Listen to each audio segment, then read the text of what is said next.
Hey everyone, I'm finally back from vacation armed with thousands of photos that I really don't know what to do with. So over the next few weeks, as I'm sorting through the photos that I took in London and Paris, I'm going to be releasing tutorials and providing you with the images so that you can follow along.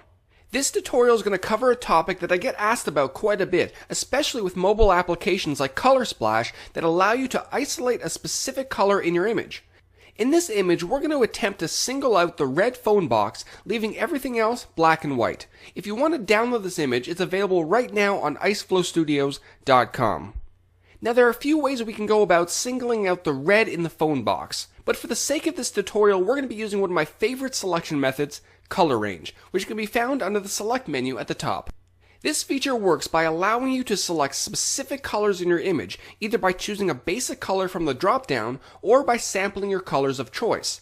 In most cases, however, choosing a color from the drop-down might not be your best bet, as it's super specific. If I select reds, looking at the preview, you're going to notice that the phone box isn't completely white, which means that not all of the reds have been selected. Also, changing the selection preview at the bottom to black matte shows us that our selection is somewhat faded, which means that not all the reds have been selected. Let's try out the sampling method. This allows us to sample multiple shades of the base color that we want to select. Clicking on the phone box will sample a range of reds, defined by our fuzziness slider.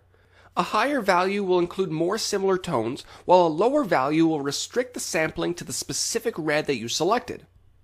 Now, if there are any reds that have not been selected, holding down your Shift key and clicking on the additional tones will include them in the sample. As you select a larger range of tones, you might start to see areas outside the phone box being selected. There are two things you can do to help alleviate this. First, like we covered a moment ago, the fuzziness slider can help increase or decrease the amount of similar tones that are being included in the selection. You also have the localized color clusters option and the range slider. This can help focus your selection around the area that you've been sampling. A lower range value will tighten up the selection around your subject. Even after you've adjusted these sliders, you may want to go back and shift click on the areas that have been removed. Your result's not going to be 100% perfect, but we're going to deal with that in a moment. Once you're happy with the sampling, because we want to change everything except the phone box, go ahead and turn on the invert option and press OK.